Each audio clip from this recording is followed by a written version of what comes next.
Hello and welcome to another episode of With Enough Prep Time.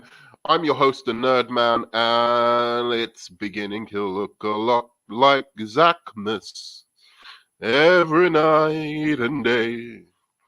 It is Zack Snyder Day, and I'm gonna come at you. I'm gonna be watching with you a little bit of Zack Snyder's watch party for Batman v Superman. I was going to do Man of Steel first. He did a watch party for that, but I thought, you know what, I'm going to do it for BVS first because I actually enjoy that movie. So yeah, I'm going to do a kind of watch along with Zack Snyder watching his own movie and gushing over how awesome it is to him. So let's see. I think it starts here. And let's get into it, I think. Here we go. So, hopefully Zack Snyder is going to delight, mystify, and infuriate me enough for this to be a very, very interesting first 30 minutes. And also give me some time to, exercise my own soul, of many of the demons that have existed within it ever since that fateful day I took a hot girl, to Man of Steel on a date in 2013. And she wasn't into me. And it was because I like this movie or took her to this movie. It really put her off. First date I've ever taken a woman to a movie where I didn't get laid. So that's how bad Zack Snyder's movie was. And I was just like, maybe that's clouded my judgment. That is true. It could have clouded my judgment. And maybe I'm a little bit biased because of that. But I do genuinely dislike a lot of that movie. But in time, I've come to like elements of it, and it's certainly better than a lot of the bullshit DC has put out since like Birds of Prey. I just don't hate those movies as much, but I can see Man of Steel is a better movie. So let's start watching Zack Snyder. Zack Snyder talk about his own movie. I'm looking forward to this.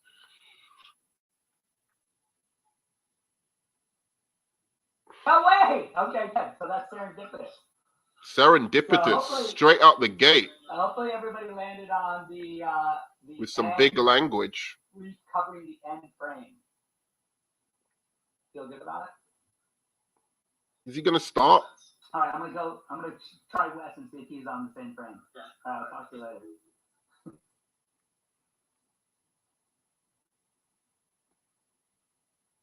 I'm here, guys, so don't freak out. That's the right frame. We just asked Wes if he's on it too. I got a couple people. It's serendipitous. It means like it's destined to be, right? What do you think? Can you see it? I've suddenly forgotten the meaning of serendipitous a second, and it's pissing me off. Okay, it's a long movie. All right. Thanks. It's kind of like it occurs at a time it should, or right? Serendipitous. I'm going to keep checking every once in a while to see if anyone's joining me on this. I'm going to turn the camera back around. Come on.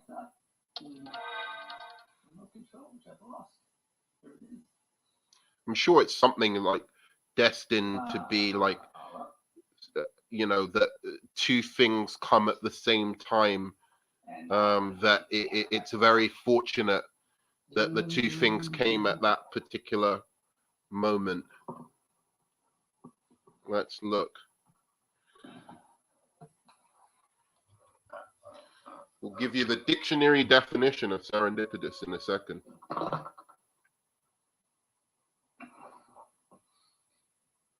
Okay, so we're going to do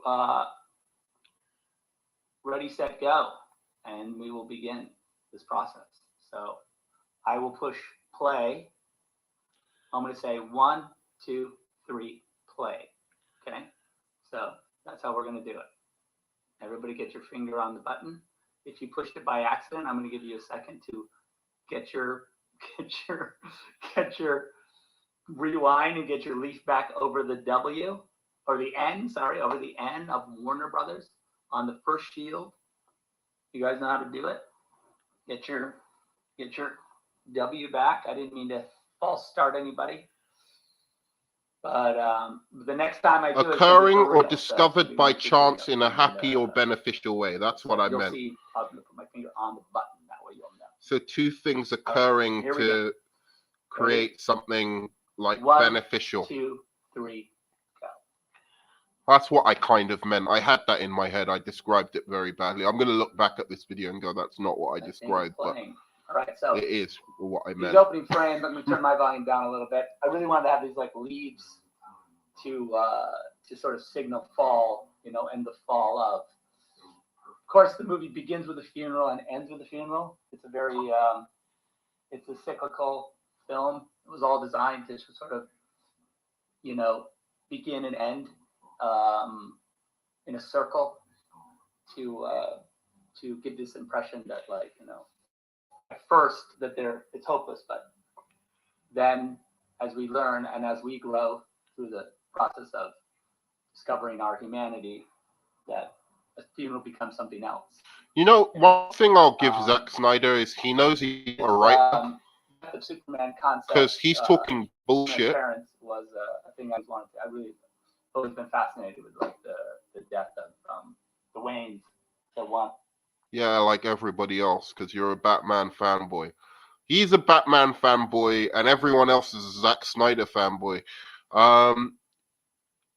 There's so many fascinating parts of DC lore that everyone's like, oh, the Waynes, the Batman mystery, mythos, and all of that bullshit. I mean, I love Batman. He's one of my he's basically my second favorite superhero. Superman, Batman, Wonder Woman. They're basically, I love them all the same. But anyway, I think there's just as many iconic moments, like the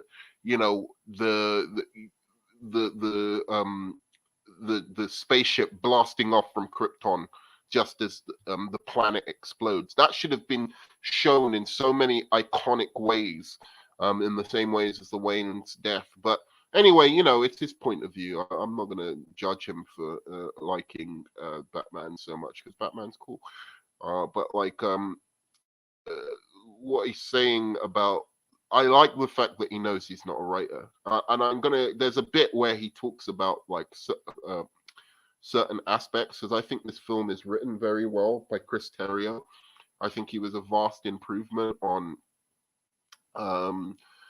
David Goyer from the first movie. Wanted to do it kind of my way. Jeffrey Dean was kind enough to lend his incredible talents to this little scene, and Lauren as well. So it was kind of them to do this for me. I appreciate it. And then, of course, the amazing Damon Caro playing Joker. It was kind of them to do that for you, but it's so annoying to me that Jeffrey Dean Morgan wasn't picked instead of Ben Affleck for Batman v Superman. That will annoy me till my dying fucking day. That would have been so much better casting. Fucking cast Ben Affleck to play Thomas Wayne. Ben Affleck would be a fantastic Thomas. Now I've just thought about it. That just blows my mind, because Ben Affleck would have been a better Thomas Wayne, and then you could have done Ben Affleck in Flashpoint. That would have been cool. Thomas Wayne, fucking as Ben Affleck would have been fucking awesome. And yeah, I just think that Jeffrey Dean Morgan would have been so much cooler as the Batman, especially in this particular film. He would have been so much cooler. I think they really missed a trick there. And the thing about Ben Affleck is he was good. He was absolutely fantastic in the movie. Really shocked me, but it wasn't good enough a performance for all of. I know people who just didn't go and see Batman v Superman just because Ben Affleck was Batman. That's what people don't understand. I'm not dogging on Ben Affleck's performance. I think it was very, very, very good. That being said, other people could have done it equally as well, who would have been much less controversial. Secondly, he wasn't better than Christian Bale. No, no, no. He was not better than Christian Bale in Batman Begins. And I'm sorry, he wasn't better than Michael Keaton either. People till this day still think of Michael Keaton and Christian Bale way before they think of Ben Affleck. And that's saying something. When they in their imaginations, Michael Keaton and Christian Bale are much more Batman. They're Batman. Like even people of later generations, right? Like still see, like usually it's like when you grew up. So I grew up with Michael Keaton, so I see Michael Keaton as my Batman.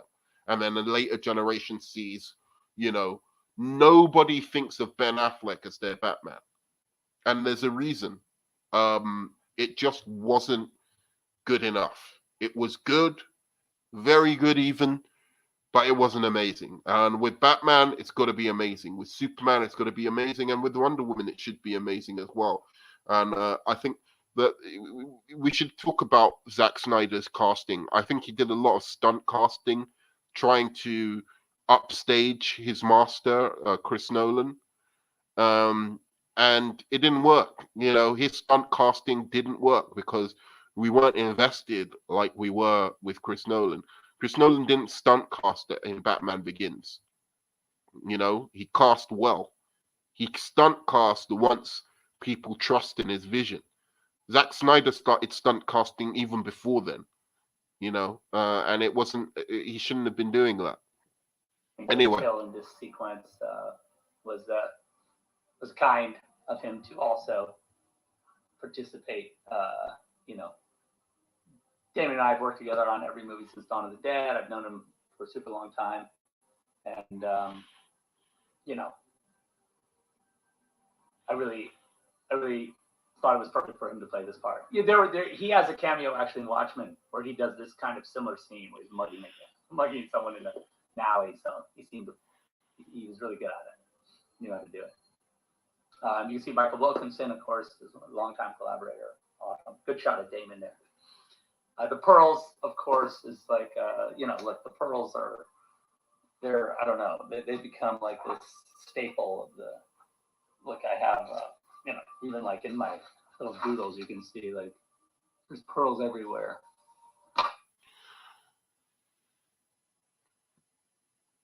Fucking Batman fanboys piss me off. Yeah, so is the crystal fucking Krypton has been a staple of Superman, but you didn't use that. You respect Batman lore. This is what I hate. The movies, the comics, everything, they respect Batman lore, but they never respect Superman lore.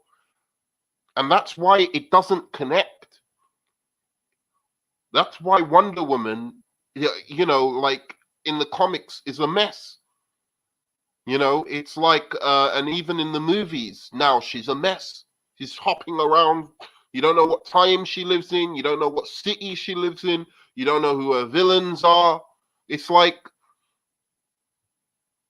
if they paid this much detail, there was one person, I don't know who it was, maybe it was even, from back in the day, Bill Finger and Bob Kane, who put the pearls in, and people who are into Batman and Batman fanboys who wrote the book remembered that detail always to take that forward every time. And now it's become iconic. The crystal planet, the crystal Krypton should be iconic. There are certain things you should like. That crystal technology would be awesome. A modern day version of that. A Zack Snyder crystal planet. That would be much more awesome than Mars. They basically made Krypton Mars. with flying dragons. It's like, really? I don't know. It's just funny how he's so. It annoys me how he's so like detailed, oriented around Batman, but doesn't give a shit. He'll just fucking kill off, you know, Jimmy Olsen straight away before Jimmy Olsen even is a thing. Before we even care about Jimmy Olsen, he just kills him off. It's like, come on, man. You know, Jimmy Olsen is like, that's why Superman, nobody knows.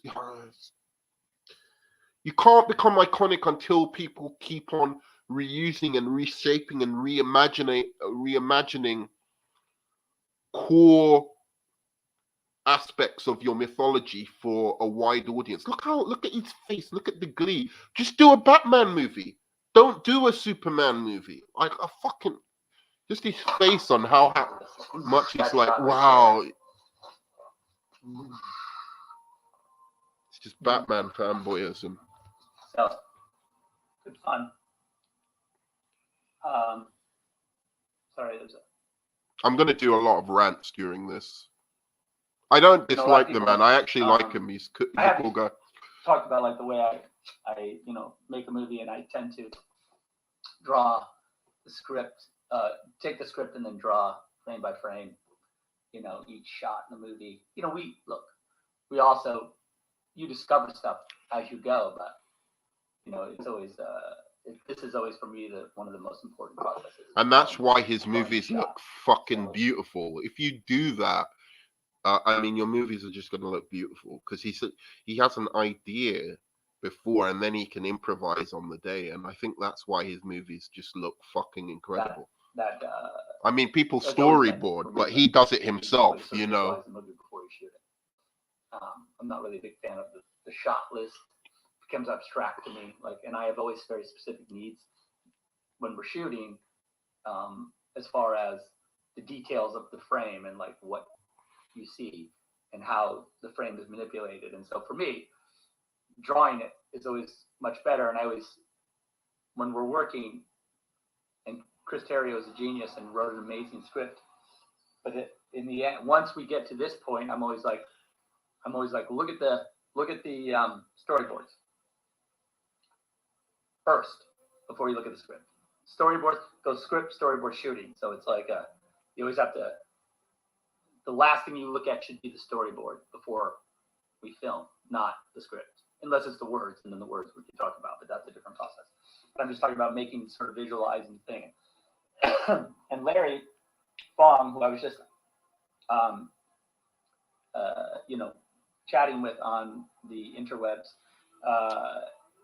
he's been an amazing collaborator with me since we were in film school together. We were, we made Super 8 films together, for our basics of film class. That's where we started as a collaboration. So it was he and I work really well together, and he's always like, he understands also like my whole like, where are the drawings? He's always like, where are the drawings? I need to know what we're shooting. So it's a clear thing. There was Ben jumping out of the helicopter a little early. He got in trouble for that. The safety guy was like, don't jump out of the helicopter until it's landed. It's not cool to, and he was like, look, I got to get, save Metropolis. I got to get to my people at Wayne Industries there. So this is a good scene. By the way, we use it in the movie. I really want to emphasize that I'm not I really want to emphasize that I'm not dogging on Ben Affleck. I think Ben Affleck is a really decent actor, and I like him as a persona as well. He's a decent guy. I just don't think he's Batman. Sorry, to this day, I still don't buy. I buy him as Batman because of how good an actor he is, but he's not. In my head, he even looks like Batman, but he doesn't convey the spirit of a Batman to me. He's too much of a. And I think that's why his Batman kind of worked as an older, more grizzled Batman, because he's quite a douchey guy. At least that's who he plays really well. Very douchey guy. I don't know, man. It's hard for me to explain, but there's something he lacks a certain inner darkness that I like in my back. Like my favorite scene in any Batman movie is Michael Keaton waiting in the dark. Um, like as if he doesn't have a life until that bat signal comes on, and it's like this really obvious bat signal in his mansion. So it's like, wait, nobody notices you've got these two big bat fucking signals in your mansion, like, and every time the bat signal comes off, it connects with each other. But he's just waiting there like this. And then he turns around with the arched eyebrows. And it's something in the arch of his eyebrows, Michael Keaton, that are just so dark and devilish and mysterious, which is, Batman is that hero. He's the darker hero. Um, so I really liked Michael Keaton, and I think you look at something like American Psycho, and you're like, that is to all intents and purposes, that Bale darkness is just there. You just know he's a twisted fucking guy. Even on the set of Terminator, him just like shouting out this guy, it was like, this is a guy who's got emotional problems, like inside, emotional turmoil inside, and it just translates so well when you're doing a Batman movie. And Affleck, on the other hand, I just loved his performance in this. I know that I feel like I would have enjoyed somebody else more. And I think a lot, and again, I don't think it was worth it from a financial standpoint. I don't think it's the sword I would have fallen on. He wasn't as good as Heath Ledger was as Joker, put it that way. Because we do a lot of pretty hardcore sort of choreography and action, and a lot of times take one is the one, and then we'll shoot another 8 takes and be like, let's look at one again, and then like, oh, one was good. And so everyone gets tortured, but we still get the shot. And so you shoot the rehearsal. That's Larry's rehearsal cat. If you're familiar with rehearsal cat, he says that if you shoot the rehearsal, it's not a rehearsal, which is 100% true. I remember when we shot this, actually, there was a little bit where you see this car. We forgot to take that ramp. You can see that little ramp right there that we used to get the car down, that little embankment to get there. This was downtown Detroit, and it was the people of Detroit were super kind, and I had a great shooting experience there. It was an incredible place to shoot, and just it's a great city and great group of people up there. There was a sequence when Ben was driving where he did knock the camera off the side of the car because we had on a hostess tray, and we had to weave through all these. One thing you can never say about Zack Snyder, he puts 100% in this, and he has a belief and he has a vision, I guess, but I just don't think. I think his vision maps up much better for adapting graphic novels. I really do. I think he'd be amazing at adapting Red Sun, adapting, and I don't know why Warner Brothers decided to cut ties with him. His crew like him, everybody likes him. He has a massive army of fans who will die on their sword for him. Just arguing with a Snyder fan is like banging my head against a brick fucking wall. It's like, it's done, man. You're dead. The point is over. I remember having an argument with a Snyder fan who was talking about like how you just don't know the comics, man. You don't really know the comics, and like that is how Superman is. So I sent him an interview with Mark Waid, who wrote Superman Birthright, which Man of Steel did take elements from, visual elements, not really the story elements. I wish it took more of the story elements. But and Mark Waid's basically calling Zack Snyder out, saying his Superman is basically trash. Which is what I think, even of the Batman v Superman movie, even though I like it, I think it's philosophically interesting. I think it's intellectually engaging. I think it's visually stunning. Um, I really, I think it's like my fourth, fifth favorite DCEU movie. Do you know what? Like, in a way, if Superman was good in this movie, I would bump it up to my top movie in the DCEU. But Superman is so bad in this fucking movie that I can't do it. I just can't legitimately go all out and and support this fucking movie. If he was good, because I don't think, artistically speaking, Shazam is a better movie than BVS. I really don't. I don't think the soundtrack's as good. I don't think visually it's as good. I think some of the casting choices and some of the choices, acting choices between Billy and Shazam. I think the age of Shazam is too old. There's a lot of things, but I think it's just a love letter to the Shazam comics. And if you're a Shazam comic fan, it's just a beautiful, beautiful movie. It will put you to tears. Just like, I cannot believe I'm watching a Shazam movie. And Shazam is like my third favorite. Joker's my favorite. And then Wonder Woman. And then I think it's BVS. But Wonder Woman as well is a kind of real love letter to the lore of Wonder Woman, like, as well. Although I wish it had some, more fan service moments in the first Wonder Woman, like, her saying, Hera, help me, something like that. But like, in general, I just love that movie. Um, but again, I think that Batman v Superman, in its best areas, like that fucking action scene at the end where Batman's just taking out cats, in BVS, is just fucking a thing of beauty. I mean, like, you never thought you'd see a Batman action scene like that. It's awesome.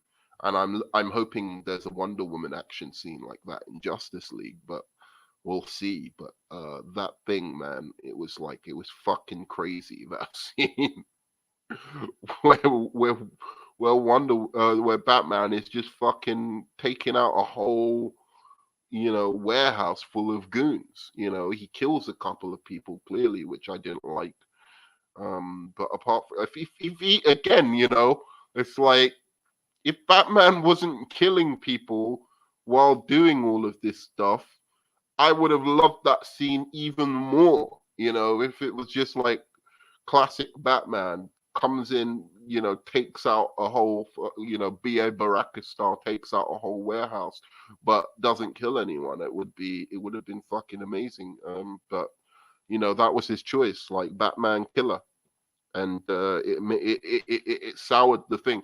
And then there's other aspects of the movie where people just act in stupid ways, like the scene where coming up where Jack is like, oh, let's leave the building because because Bruce Wayne, why haven't you evacuated that building already? you know um why is Bruce Wayne having to tell you to evacuate the building? It's like everyone in Zack Snyder movies, and this is another, it's just problematic about everyone in Zack Snyder movies just doesn't act like normal fucking people, and it's hard to get behind them when they don't. The whole of, in Man of Steel, the beginning, the whole of the council of the Kryptonians are acting like such morons, and there's too much overwriting. um where you're, and Zod acts like a moron, like, you're just like, why are you doing that? Like, it doesn't make sense. You're overwriting this, you're overcooking it. The planet is about to explode. They know the planet's about to explode. They have space travel. We've established the Krypton, and they're not even like, oh, let's get all the rich people and escape the planet. Like, they're not even going that far. Like, fuck the rest of the normal, uh, you know, the farmer, like the worker Kryptonians, but let's get all the rich people off the planet, right? Let's get all the leaders off the planet. No, they're not even doing that. They're just like, we're just going to go down with this ship. And furthermore, we're going to send the criminals, we're going to give them a Hail Mary and send them to the Phantom Zone so they can survive the planet's destruction, but we don't. It's like, it's madness. And then Zod does things where you're like, wait a second, if he does that, aren't you gonna lose your fucking new super amazing powers? Honestly, I would have preferred, I don't care if you say, oh, it's just it's a bad, like, there's this whole thing like bad guys always have to be, somebody you sympathize with these days. I would have preferred Zod just comes down and says, you know what? We're gonna live on Earth. I'm gonna I want the Kryptonians back, and we're gonna rule these fucking Earthlings because we've got superpowers. That would have made much more sense. It would have cut all of the bullshit out, and he would have been the primary Hitler, and his bloodline. He'll be like, I will marry the female Kryptonian. I can't remember her name now. I'll marry Feora, and our children will be rulers of this world, and they will kneel before, like Zod. It would have been amazing, like that would have been, and it would have made sense. And Superman has to stop him from like trying to rule the world. And obviously, the thing would have been like Zod, instead of him hating, Superman and trying to kill him and stuff, at first he's just like, look, Superman, we can rule this planet together. We can rule these people. And Superman's like, nah, man, I ain't feeling it. And then he finds out, oh shit, he's got he has the codex inside him, so we've got to kill him now. And that would have been a much more, I don't know, streamlined film. Yeah, maybe Zod wouldn't have been as complicated, but it would have made much more sense than what happened. And it's one of the things, again, I can't get behind Zack Snyder film. Not in Shazam, in Joker, in Wonder Woman, people act like fucking human beings. They act like human beings. It's only when fucking Wonder Woman 1984 came out that you started getting like, wow, like these people aren't acting like normal people. But even in Wonder Woman 84, I'll be honest, from the logic of what the characters are trying to achieve, they act more in line with the logic of what they're trying to achieve, even though what they're trying to achieve is like, or what they do in Wonder Woman 84 is not as it basically what they're trying to achieve in Wonder Woman 84 there's a lot of conveniences, like, suddenly I can make my this jet invisible, like all of a sudden, like there's a lot of plot conveniences and contrivances in Wonder Woman 84, but they still act in a way that is streamlined with their intentions, whereas in BVS and Man of Steel, it's just too overcomplicated. Their motivations are too overcomplicated. They needed to just simplify that shit. He wants to rule the fucking world, and that's it. Zod, I mean.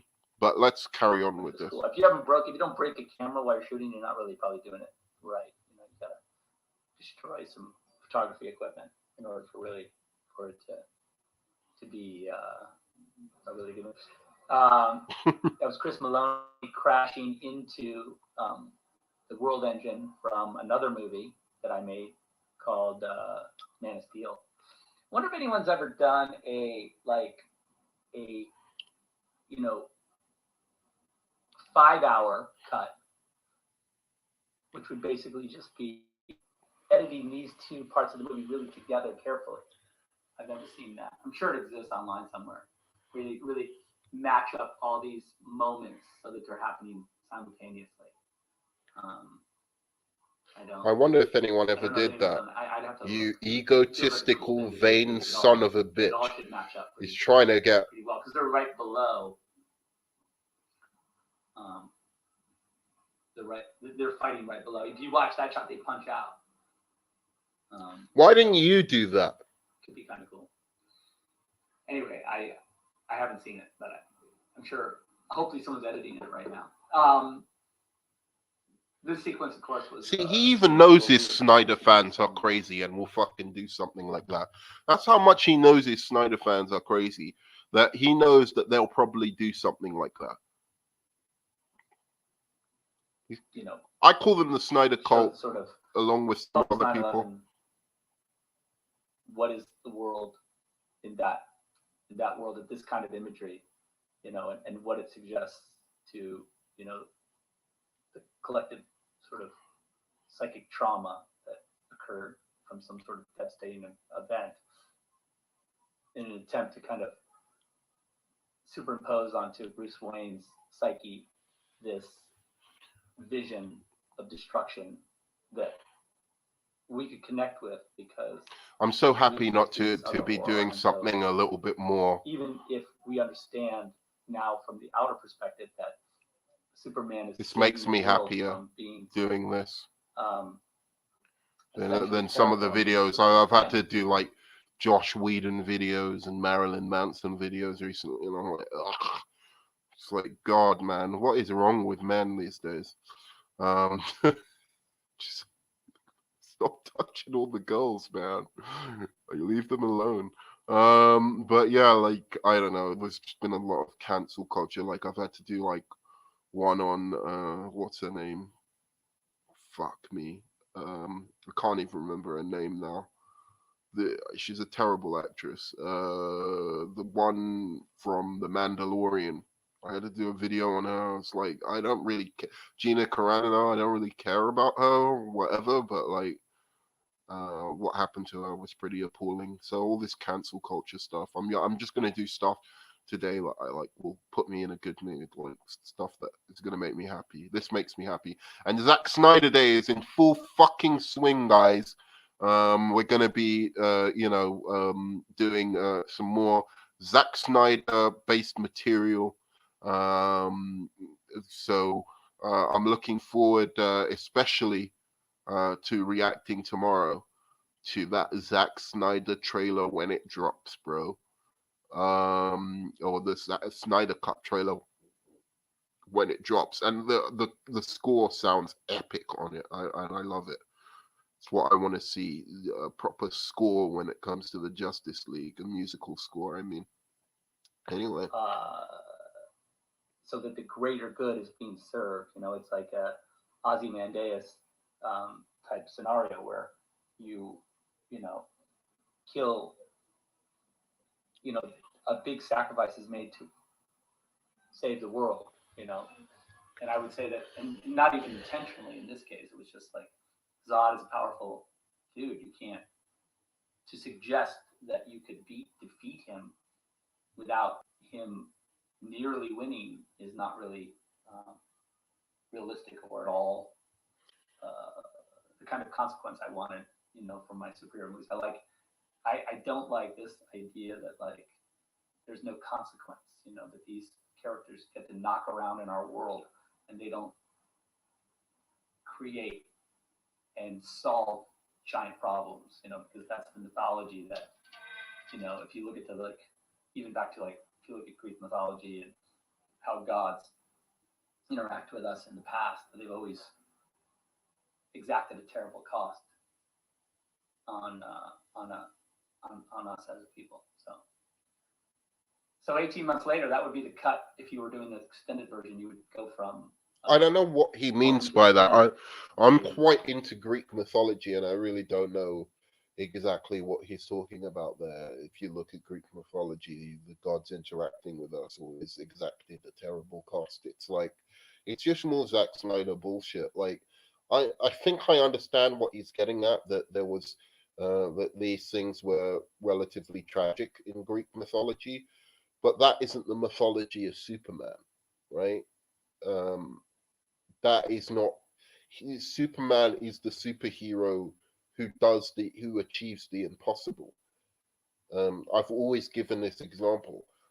Every time, in Superman kind of movies or comics, like especially in the early comics, his whole thing was like every week it would be like, we'll either kill Lois Lane or destroy the city. And Superman would always find a way of saving both Lois Lane and saving the city. That was his whole thing. We'll either, he'd always find a way to do both, right? So if it's between Zod and the world, he would find a way of, disabling, Zod while saving the world at the same time. That was his whole thing. And if you're going to change that, that's fine.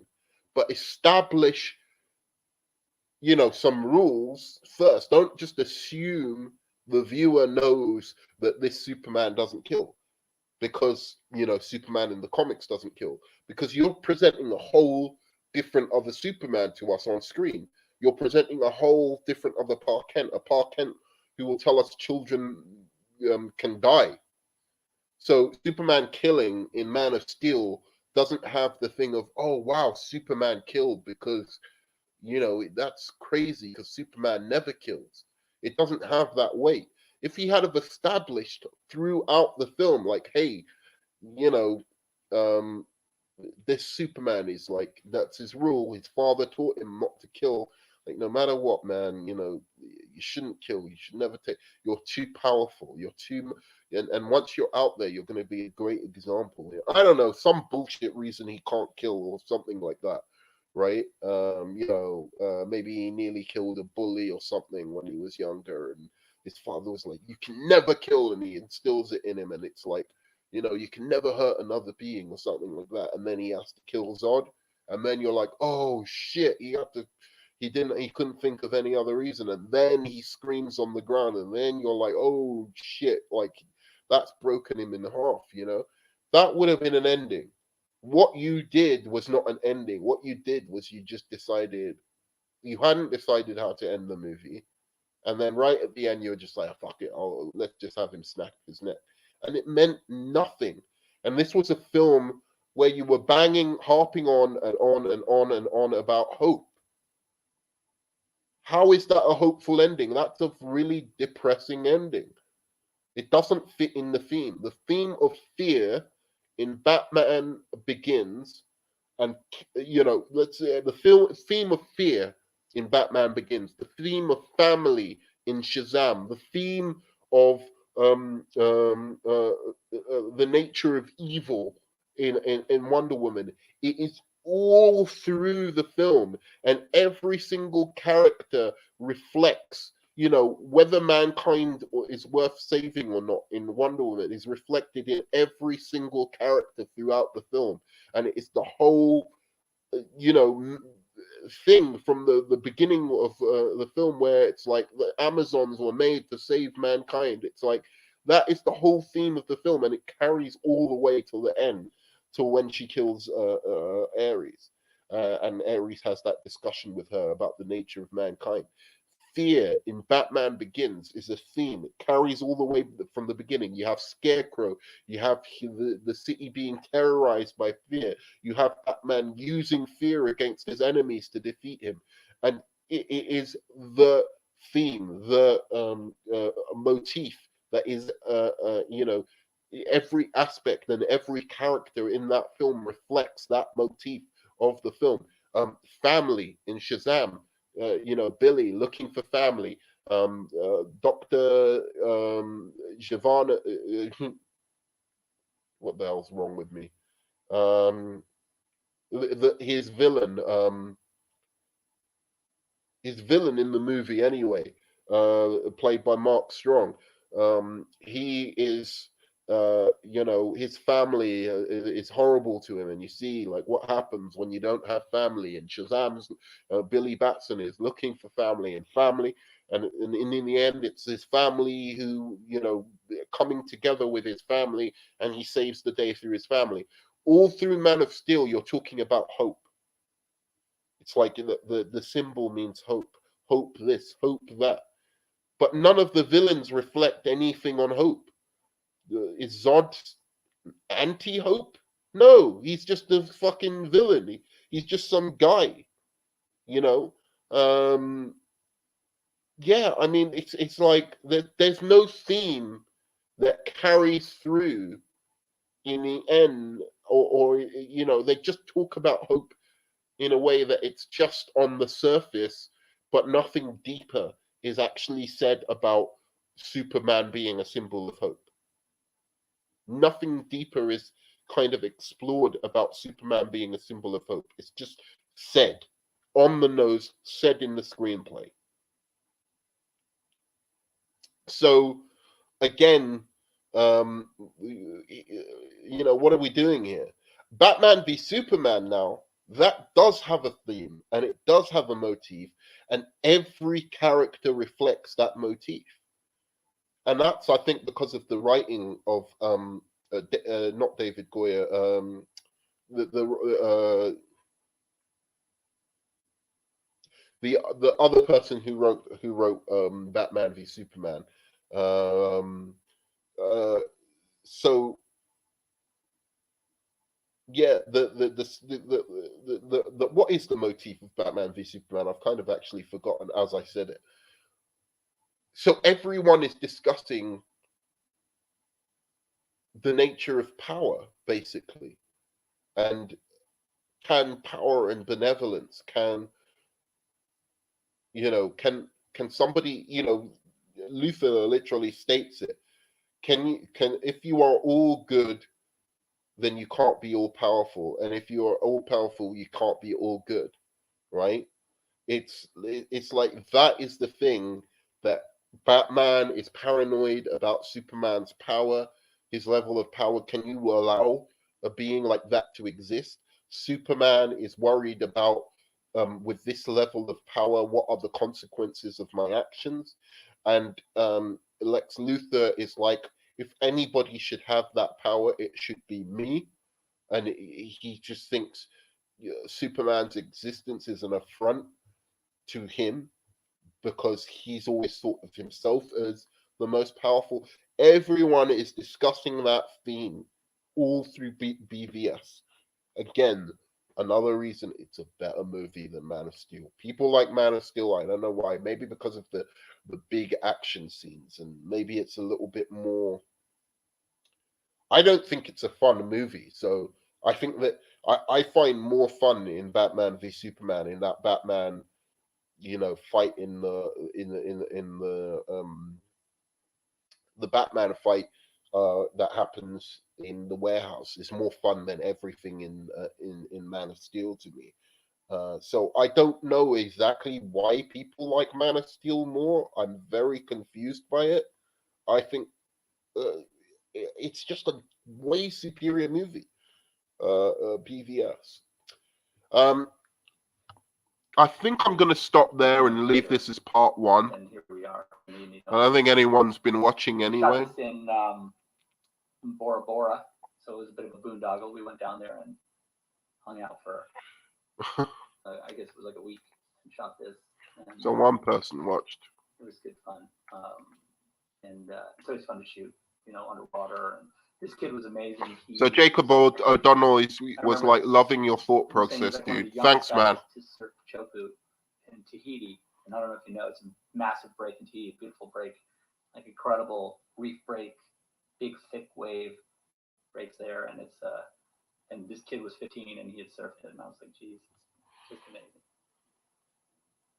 This guy got to come down with us. You'll see later. He plays like, we see him at the dock when the kryptonite's being offloaded. I'm gonna try and find a good place to stop to do part one on this. And he from the Portuguese, and he was just pointing at it, and I was like, "Oh, you could be the guy who discovers it." So then, even though he's just like a stuntman who was there for the day, we ended up taking him to Bora Bora at the end of the shoot. He's like, "This is awesome." There's Michael Cassidy, who plays Jimmy Olsen, and I just worked with him again. He's in Army. He has a brief role in Army of the Dead. Not brief, but slightly brief, but cool. He does an amazing job. Again, it was one of those things where I was like, "Oh, just come out for a couple days," and he ended up having to stay for like a month. So I appreciate it when actors roll with the punches.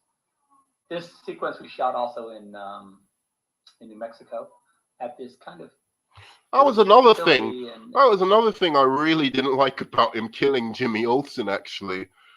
I actually liked that version of Jimmy Olsen. I thought that was a cool Jimmy Olsen. I mean, even the fact that he was a CIA agent kind of was a callback to Superman Red Son, you know, like where he's a CIA agent, you know, in that comic book. And so I really dug the idea of like an embedded, you know, I just like the idea of Jimmy Olsen in this fucking movie. I think, you know, he could have reached out to Lois Lane and said, like, look, you can't tell Superman who I am. The government has sent me in to watch him, and we'll do you for treason. And we'll, you know, we have now a weapon that can kill Superman. And if you, you know, if you were,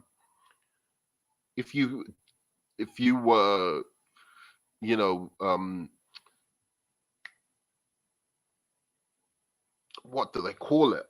Jesus Christ. Sometimes my head goes like it freezes. But I was going to say that if you blow my cover, right, then I'm gonna definitely, you know, there's going to be consequences for you and Superman, Clark Kent, with the government. So and he just starts working as at the Daily Planet as a photographer, and then there would have been some tension between him and Lois Lane because he's getting close to Superman, but Lois Lane doesn't want him getting close to Clark Kent, you know, and she's always trying to get in the way of it, but she can't reveal to Clark Kent who he actually is and that he's been sent in by the government to spy on Clark, or on, you know, Clark, essentially. Or, you know, it could have been really deep undercover. It could have been like only Amanda Waller knows or something connected to that. Like he's an Amanda Waller boy. But yeah, I like that guy. I like the look of him. I thought that's a really new take on Jimmy Olsen. And then you shoot him. It was a waste, man. and I think it was an old. It would have been awesome if his watch had some kind of ultra sound, you know, like it let off some ultra sound wave, and that is what Superman heard, and that's why he rushed. You know, he heard that like sound wave.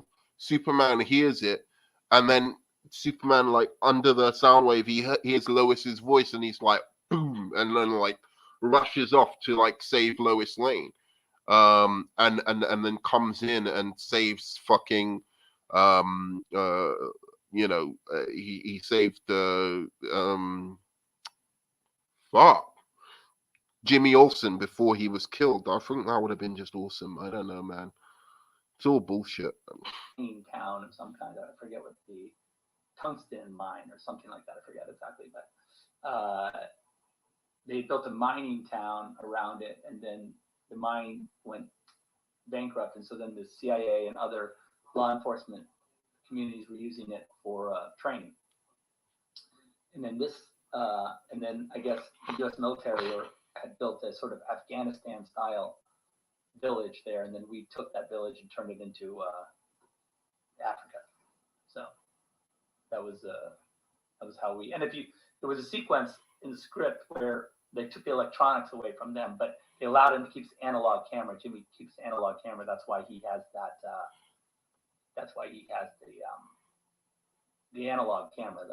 And that was his trick to keep the tracking device, that no one would suspect an old range-finding camera of having the tracking device, because it's such a simple piece of electronic. It's not even electronic at all. You know? I'm gonna stop where.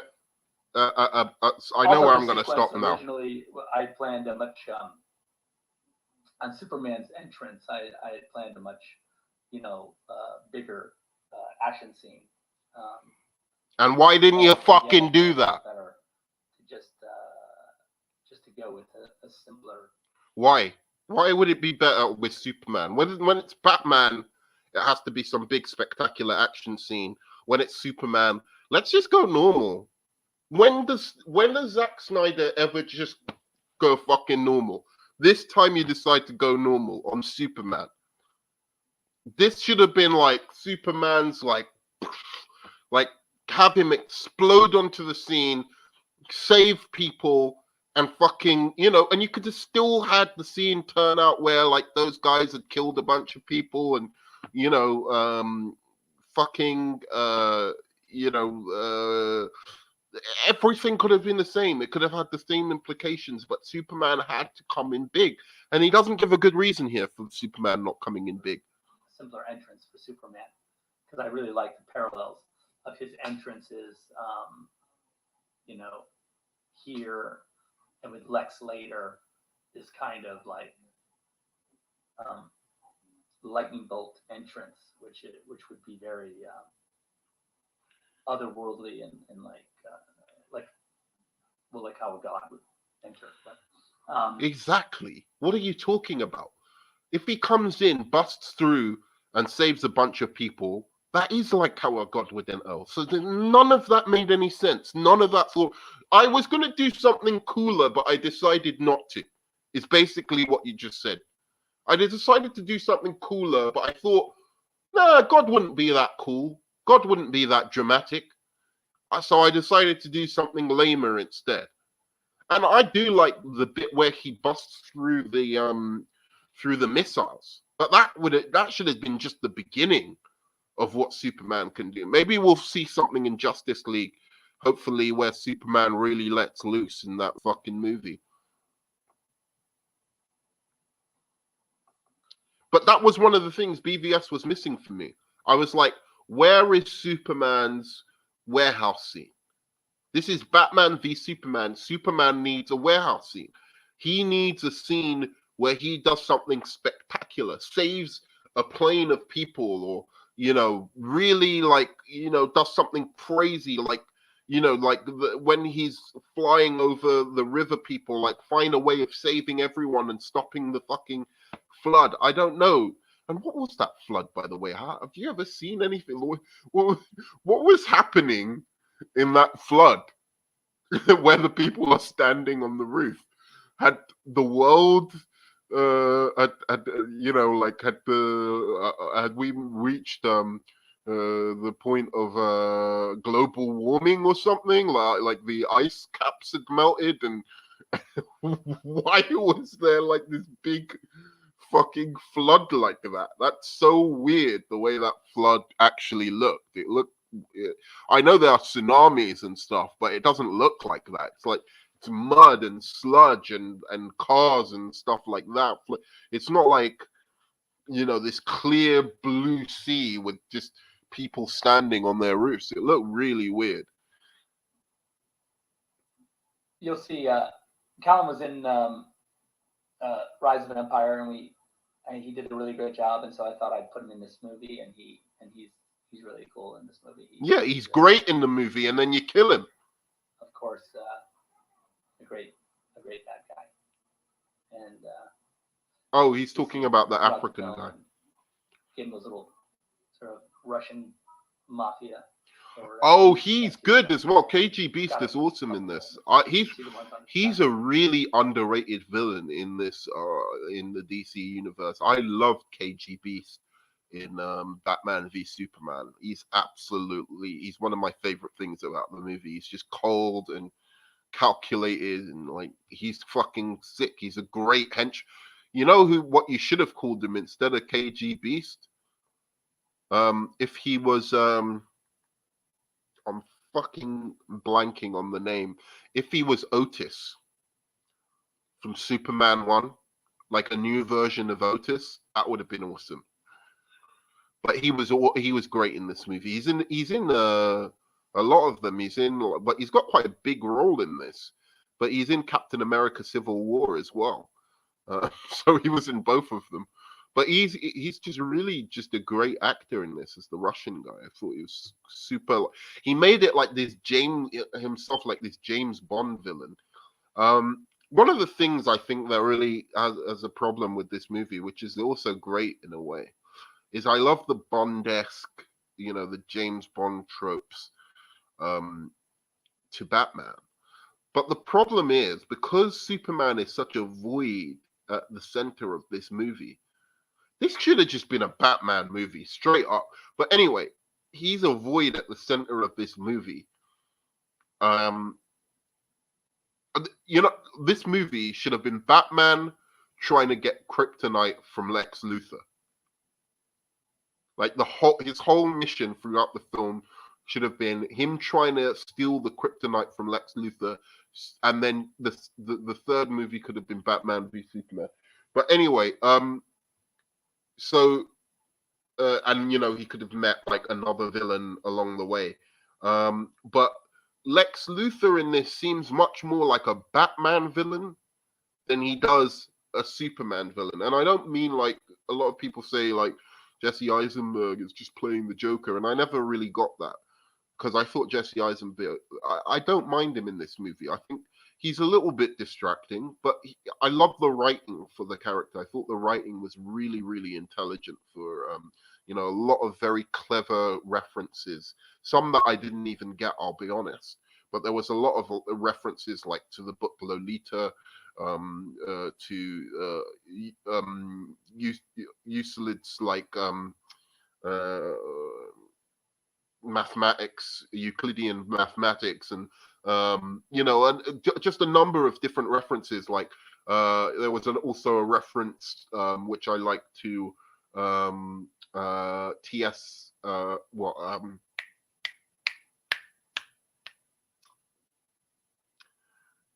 Bloody hell! It's the Marlon Brando movie, his first ever movie.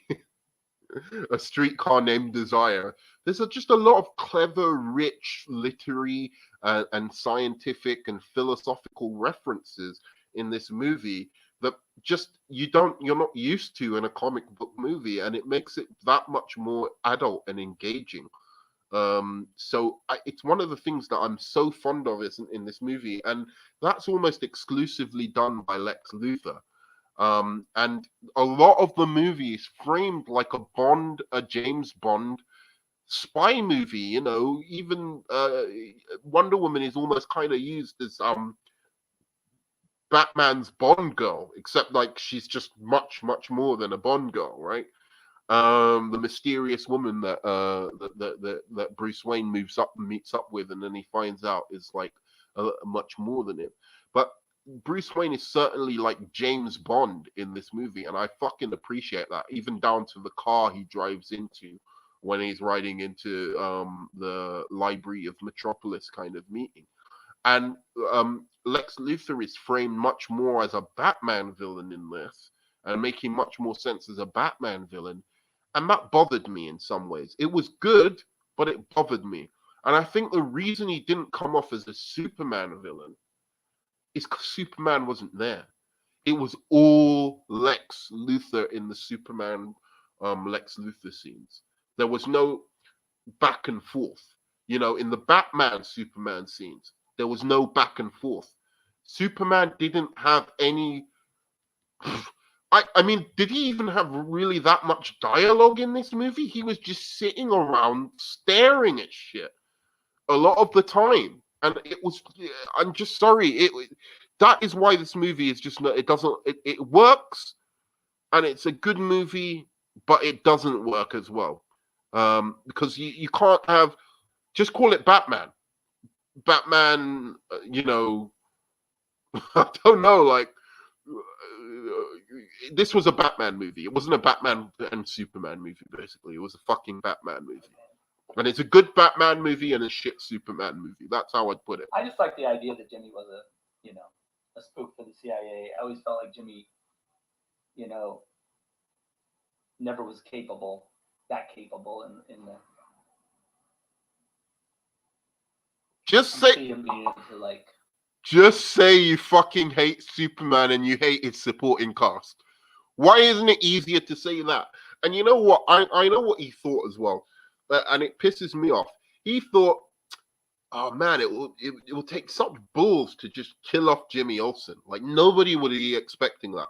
Well, one, it would be really ballsy if you had actually developed him as a person that is that everyone loves, and then kill him off. That would have been amazing. Then you would have been like, whoa, Jimmy Olsen's dead. But furthermore, you know what would have been really ballsy? Much more ballsy than killing off fucking Jimmy Olsen. Kill off one of the Batman characters. Kill off Alfred. Or kill off, if you're really trying to be that ballsy and edgy, why don't you kill off a Batman character? Why kill off Jimmy Olsen, who you haven't even introduced yet? And people aren't even that familiar with Jimmy Olsen. He wasn't even like featured that heavily in the Superman 78 movies.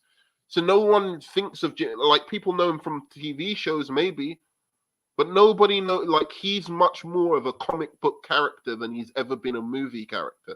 So it's not like killing off Commissioner Gordon. Killing off Commissioner Gordon, that takes balls. Even fucking Nolan was killed off Commissioner Gordon and was like, ooh, maybe not. Took it back. He was like, actually, he was alive, guys. Sorry, it was his way of trying to get rid of the Batman. It's like, don't kill off Jimmy Olsen before you set him up so that we care about him, and then we're like, oh my god. Or even better, because Batman characters are known and people do have an emotional connect, kill off Alfred. If you've got such balls and you're so edgy, kill off Alfred. Speak foreign language. People always ask me if he's dead in this scene. Like, do we see him again? Does he come back to life? I don't think so. It implies a bigger universe, or it implies that what just happened? Falling, as we go forward. It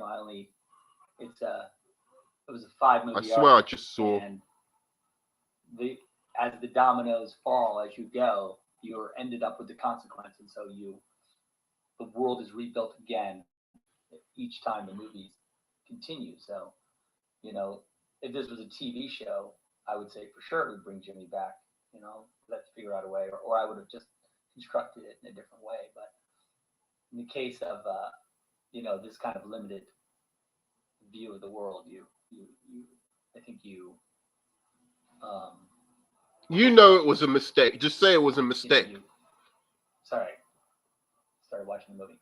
I think this limited view of the world. You take your pieces and you move them. It's like a chess game. You move them. That was funny. And you need them. And the ones that die off for a reason. And they hopefully, as they die off, they give us something.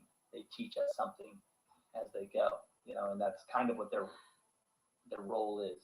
In the mythology that is sort of the superhero, pantheon. You want to use sort of mythological strength of each character to teach us about who they are, the why of their existence in the comic books to begin with. What are you talking about? You just killed Jimmy Olsen. The why of their existence, and how does killing Jimmy Olsen teach you? This is what I love. Like, please do this more. Ask people questions. How does killing Jimmy Olsen teach you about the why of Superman in the comics? I want Zack Snyder to tell me this. It doesn't make a lick of fucking sense. Killing Jimmy Olsen before you know him and before how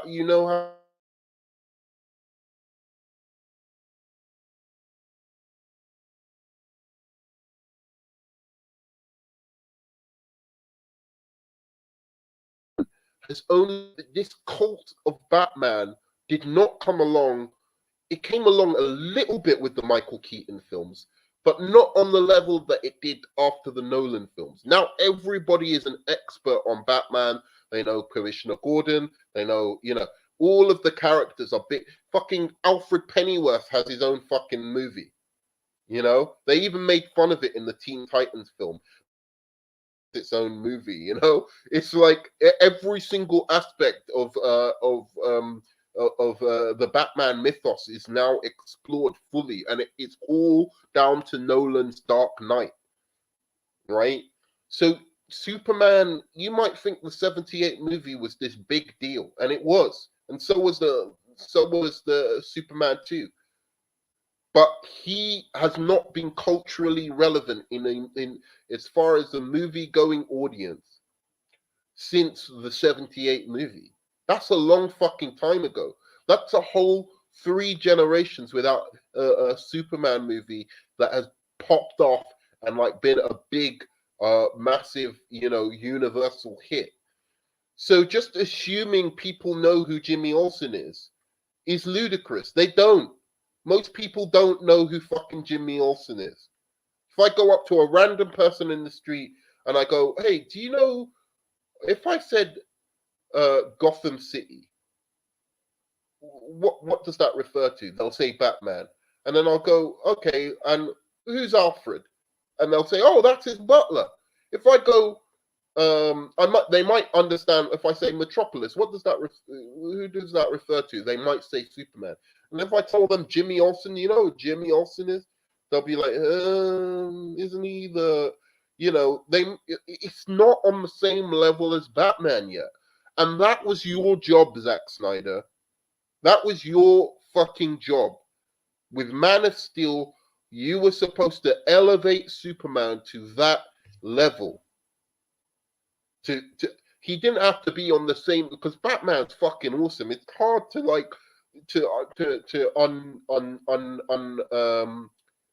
unseat the king, dethrone the king, right? And he's the king at the moment because his aesthetic of darkness and brooding and grittiness really matches our age. This time period, right? So much more than Superman's maybe more optimistic kind of way of being. But you were supposed to elevate Superman so that people became interested in those characters within his universe. Patty Jenkins did that for Wonder Woman with the Wonder Woman 1 movie. She did that. She got everyone interested. People were, I remember people actually talking about, Etta Candy. Like, oh, are they gonna have Etta? Like, she penetrated the pop culture, and then she fucking blew it all with fucking Wonder Woman 1984 and killed the franchise basically. So great, but certainly in that first movie, she got people excited again about that character and that universe. So I don't know, man. Killing off this guy and saying it's because of the why of the character, I just think you're full of hot air. Tell me what that means. What does that mean, Zack Snyder? And that's up to of course. It's just a mistake. As different directors or different comic book artists, continue the legacy of the work. They can change and I'm sure you can make a Jimmy Olsen TV show if you felt like it, or a Jimmy Olsen. Dude, this guy's trying so hard to just say it was a mistake, and I'm sorry. It was a Batman and Robin level mistake. The movie isn't as bad as Batman and Robin, but it was a Batman and Robin level of mistake where you just go like, well, I'm fucking sorry, man. I shouldn't have done that. Warner Brothers is not going to give somebody else 200 million to make a Superman movie when the last 2 movies didn't bring in and spend 200 million on marketing again when Superman hasn't brought in bank after Superman Returns, which was a stupid idea for a movie, and Man of Steel, which was a great idea for a movie but terribly executed. They are not going to give people the money to do that. Let's hope your Justice League saves everything. I'm hoping. I really hope with the studio notes and everything that your Justice League comes in and saves the day. I think you've probably done a fucking fantastic job with the way you visually create things. But I think with a bit more, control over what you were doing, your Justice League might actually be something that is a lot more pleasant to watch. But we'll see. Movie. One-off origin film of Jimmy Olsen. But like a one-off origin film of Jimmy Olsen. Why would you do that? And one-off origin film of Jimmy Olsen. This is the entrance of Superman, and of course he has. You have to understand what I'm talking about here. That Zack Snyder doesn't seem to comprehend. He's saying, it's okay for me to make a whack Superman movie because in the end, there'll be other filmmakers in the future and they'll make other dude, they're not making any Superman movies now because of your movie. Because of Superman Returns and Man of Steel, and because it didn't do, investors aren't like Superman fans. These are $200 million movies. You have to get it right. And if you don't get it right, and you fuck over Superman fans, and that now we're never going to see Brainiac. I might die before a movie with Brainiac comes out. I'm black, dude. My life expectancy ain't that high. I'm either gonna die of heart disease, colon cancer, or some other or just lonely from loneliness in the snowy ice of this fucking pandemic that I'm quarantining in, right? I might never see a fucking Brainiac movie thanks to you, man. Don't just make out like, oh, it's just like a comic run, like one comic writer comes on and they do a whack job and then they give it to someone else, So maybe one day they'll just make another 200. So it's $200 million. Not everyone wants to invest $200 million in films that they don't think are going to succeed. They don't do that. They invest in films they think are going to succeed, in IPs that they have trust in. And you've made it so they don't have trust in the Superman IP anymore. That's what you don't understand. That's what Snyder fans don't fucking seem to understand or comprehend. It's not just somebody's take. They have a responsibility to these characters to get them right. Because if Patty Jenkins had have done a whack Wonder Woman 1 and nobody went to see that film, there would be no concept of having Wonder Woman movies. If she had have got Wonder Woman 84 right and it was popping and it was like, whoo, this is a billion, like everyone's talking about Wonder Woman 84 and how fucking awesome it was. You best believe we'd be getting an animated series. You best believe we'd be that step closer to a Wonder Woman computer game. You best believe Nolan did his job. Do you know what I mean? He was like, I've got a responsibility to fucking Batman. I've got to at least take him to 2 great movies. The third one, yeah, he fucked up a little bit on, but already he'd made Batman and his fucking Joker and everyone involved in the Batman series iconic. And that's what you should be doing. You have a fucking responsibility. If you can't do it, fuck off.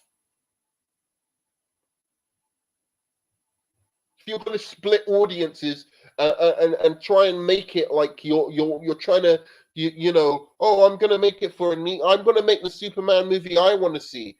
Well, why don't you test that to see if that's what other people want to see? You had a test audience, test screening. Surely somebody came out and said, look, dude, this fucking movie, why didn't you get a screening with some Superman fans? And a screening, then they could have been like, hey, dude, I don't really like fucking Park Kent saying maybe you'll let it was a bit of a downer, dude. This movie is cool. I love the action and the score, but it's a bit of a downer and it's a Superman movie. I know it's supposed to be a more realistic take, but I want to feel some kind of, like, this is kick ass. And that's what you felt at the end of Batman Begins. And that was a dark character in a dark movie. But you felt, fucking awesome, Batman. Batman doing Batman shit. That's what you want from a Superman. You want him doing Superman fucking shit. It's so annoying to me because this guy is so fucking talented. And, he did a great Watchmen movie, and I feel really bad that wasn't more of a successful movie.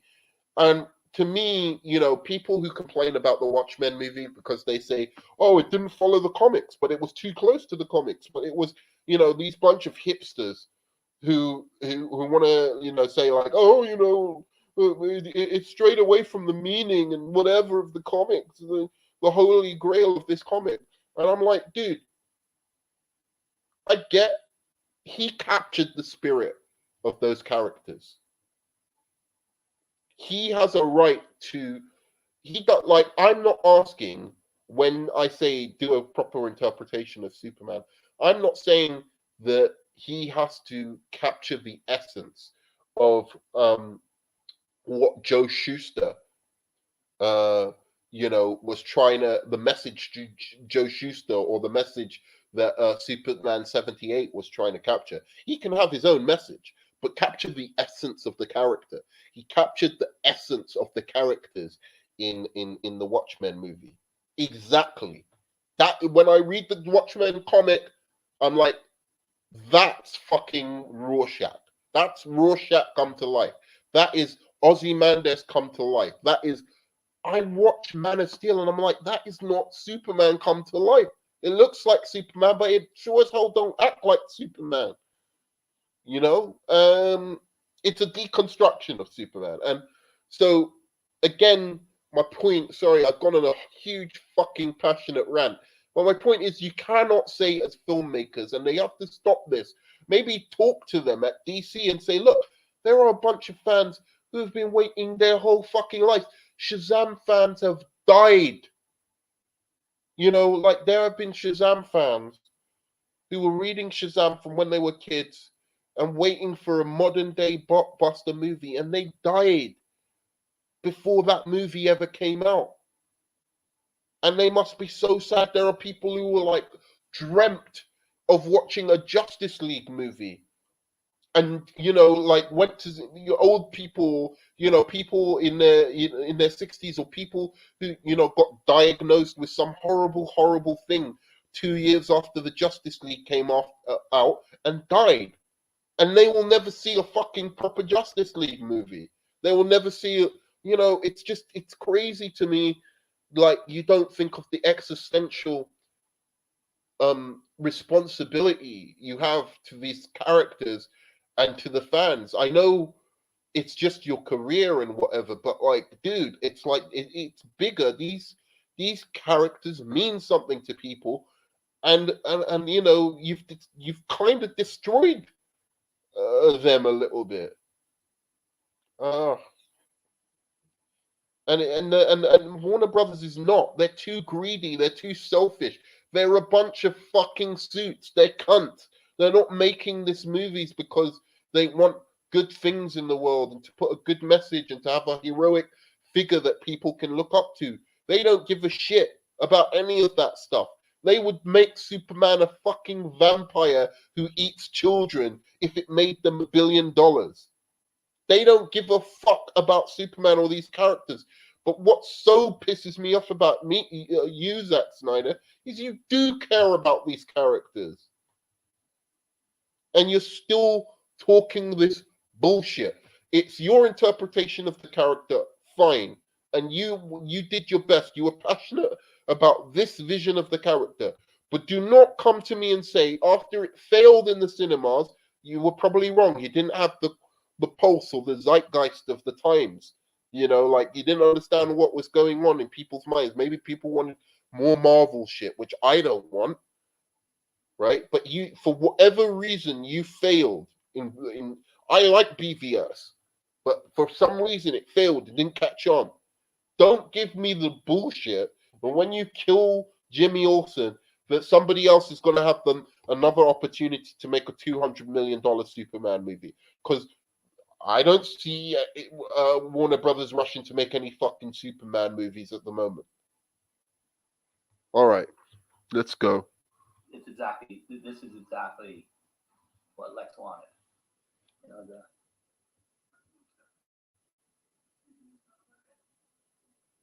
creation, bringing Superman to this politically volatile scenario to lure him into a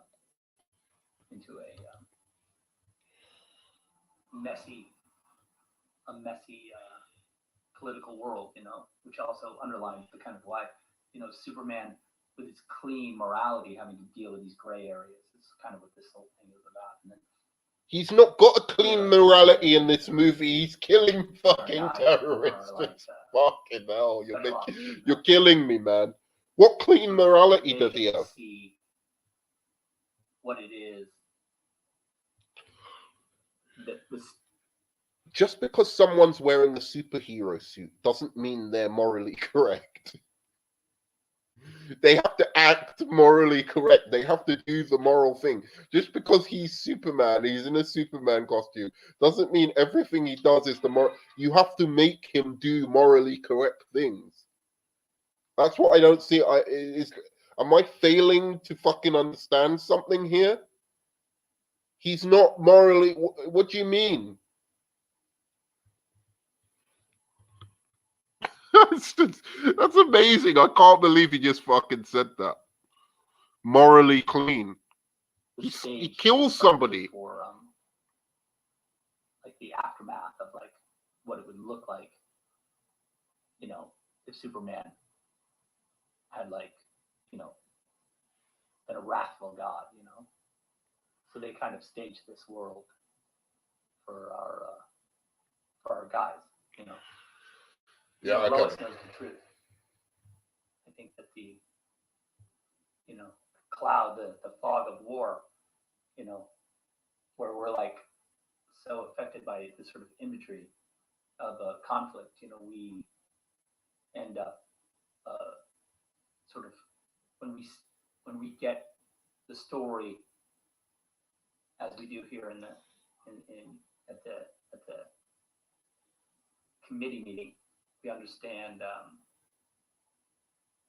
how it translates back to us at home, you know, and that it would be really easy to sort of create imagery that could bring the sort of morality of Superman, not even the morality of Superman, but his actions into question. And I think that it's an interesting point. in sort of being this voice of reason, sort of this really clear, non-judgmental, but also what I would say thoughtful and very clear in her. It's like how the story goes through Holly and back to the world is a really sort of modern way of looking at how. I'll tell you another thing. Everyone in a Zack Snyder movie, it's like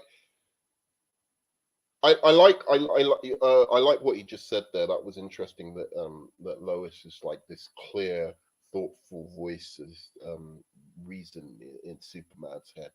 But I've always thought that Lois is the one that really challenges the right or wrong of what he's doing, and it's his parents who really are the supportive ones. You know, Lois is the one who's like should be skeptical. Lois is the one who should be saying, you know, be their monument, be their whatever. But, you know, you also don't have to be any of it, Clark. This is your decision. It should have been, Lois should be more likely to say so. I'm not exactly that, because no one should say that to fucking Superman, really. What Mark Kent says to Superman, like, be their monument, be their, you know, be any of it, or be nothing. You don't owe this world a thing. Like that, you don't owe this. Shut the fuck up, Martha fucking Kent. You know, like what the fuck are you saying to Superman?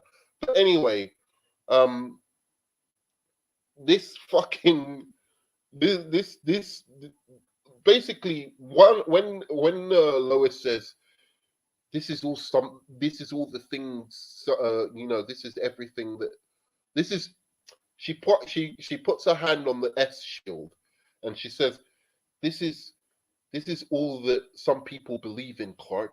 You know, and he's just I'm just the imagining of a farm boy from, you know, I'm just the the symbol of the imagination of a farm boy or whatever. Um, that speech that Lois Lane gives to Clark should have been given by his mother. And Lois Lane should have been the skeptical one, being like, I see him saving all these people and saving me, and no one appreciates him for it. And the truth is, you can't be everywhere at the same time. You can't keep blaming yourself. That should be the voice that Lois is. Like, hey, you've got the weight of the world on your shoulders, but you know, you've got other things to focus on. You've got like, I love you, you know, I want to be with. That should be Lois's message towards him. That's what it's always been in the comics, like that tension between, like, especially once they've got together, which I find is the more boring part of the Superman Lois relationship. I actually find the Lois relationship where she's pining after Superman, but not liking Clark Kent. I actually find that interesting. I know, oh well, you know, it's not realistic that she can't, you know, that she doesn't know who he is without glasses. Look, fuck you, fuck you, fuck you. The only fucking superhero who has a good fucking costume to hide his fucking whatever is Spider Man. The rest of the superheroes can go fuck themselves. Don't tell me you don't know who Daredevil is under that mask. Don't tell me you don't know who Bruce Wayne is when you can see the outline of his fucking mouth. If he covered his mouth and you could only see his eyes, then you could say, "Oh, you don't know who he is." But Bruce Wayne is very fucking easy to see. If you open this area of his face, you'll know it's fucking Bruce Wayne. Plus, who else could fucking afford? It has to be some billionaire. No one else could afford the kind of tech that Batman has. You'd have to be a fucking idiot to know it's not Bruce Wayne in the real world. So you just have to pretend. It's another world where, unfortunately, when people put on glasses, they look so fucking different that people can't recognize them. It's that simple. You just have to accept that as a fucking reality, you know. And you play with that for like the first movie. And then, you know, so she isn't so stupid. Don't keep it for a whole trilogy where she doesn't know. She figures it out at the end of the first movie. Or you find out, like, by the end of the, you know, movie that she kind of knew anyway. You know, like, and she'll keep his secret. But don't fucking play me this bullshit that, oh, you know, with Superman, the costume, the glasses is so stupid. But with Batman, when he's just got his face covered like this, and his mouth open that no one knows who he is, and nobody knows that he's riding a fucking, at least with the new one, the latest one, with this new guy, Robert Pattinson, like he's just driving a normal car that anybody could drive. The car in the Nolan movies, it's like that's Bruce Wayne. That's Bruce Wayne tech. Like there's nobody who can tell me that this guy's driving around a fucking tank, and you think who do you think he is? Some poor guy who lives in the Narrows, who dresses up like a bat? Come on, man. It has to be someone with access to serious fucking technology. He even lets fucking Commissioner Gordon drive the Batmobile in Batman Begins. Didn't Commissioner Gordon think, wait, this is some serious fucking technology I'm driving here, man. Look at what I'm driving. This is like $1 billion. This must cost 3 times as much as a Bugatti. It has to be a billionaire. It's fucking Bruce Wayne. So don't tell me about the glasses bullshit. Fuck, I'm going off on so many rants here, man. This is one of this football sequence. There's Anton Clarkson plays the quarterback, and this Eli's quarterback coach, this kid right here. Wonder Woman doesn't even wear fucking glasses. We shot. And you expect us to believe Diana Prince and Wonder Woman that no one's going to know that? This football metaphor, how you would sort of show the way two cities kind of interact using their two football teams. Wait a second, have I gone past the point I wanted to? As a metaphor, I think it's pretty. He didn't talk about killing. He didn't even care. Superman killed someone. He didn't even fucking care. He didn't even mention it. Anyway, this is the first part of my reaction to Zack Snyder's watch party. I should have done it nearer the time, but fuck it. Anyway, Zack Snyder's watch party, part 1. I don't know if I'm going to do a part 2 rant. It's just my rant on Zack Snyder, I think. I might even just label it as Zack Snyder rant. Probably get more views. BVS is awesome. I want to finish by saying that I watched it the other day and I love the movie. I lament some of the decisions that were made in the movie, but all in all, I fucking like it. So that's me. This is Zack Snyder Day. Next, I'm gonna be. Please like, subscribe, give me a high five, give me a